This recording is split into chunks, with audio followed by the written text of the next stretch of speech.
வானன்று வானத்தலுள் நில்லனென்றால் தானன்றோ தாற்றுவி தின். திருக்குறள் 6. மழையே இல்லை. மாலூர் என்ற கிராமத்தில் பூமி பிளந்து வெளிகள் எல்லாம் வறண்டு போயின. கிணறுகள் காலி. கால்நடைகள் தாகத்தால் தழைத்து நின்றன. மனிதர்களின் கண்களில் நம்பிக்கையே இல்லை. ஆனால் அந்த கிராமத்தில் ஈஸ்வர் என்ற இளம் விவசாயி.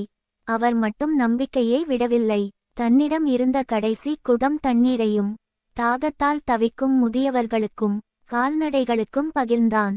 தண்ணீர் நமக்கு மட்டும் அல்ல, உயிர்களுக்கு எல்லாம் என அவர் சொல்வார். ஒவ்வொருவரும் நம்பிக்கை இழந்தபோதும் ஈஸ்வர் மட்டும் தினமும் வானத்தை பார்த்து பிரார்த்தித்தான். மழை வந்தால் இந்த கிராமம் மீண்டும் பிறந்து எழும் என்றான். மழை இல்லாதபோதும் அவன் தன் நிலங்களை களைந்து விதை போட்டான்.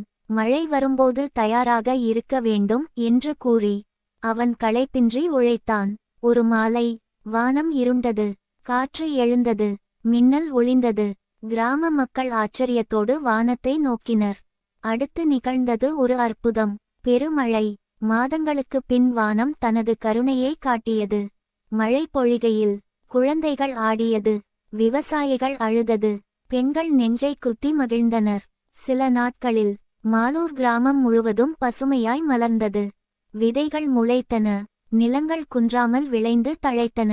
அந்த வளத்தால் ஈஸ்வரும் கிராம மக்கள் அனைவரும் அடுத்து பஞ்சம் பட்டிருந்த அடுத்த கிராமத்துக்கு அரிசி தானியம் உணவு அனுப்பி உதவினர். அதுவே திருவள்ளுவர் காட்டிய உண்மை. மழை இல்லாமல் வாழ்வு இல்லை. மழை இருந்தால் அருளும் தானமும் உலகம் முழுதும் மலர்கிறது.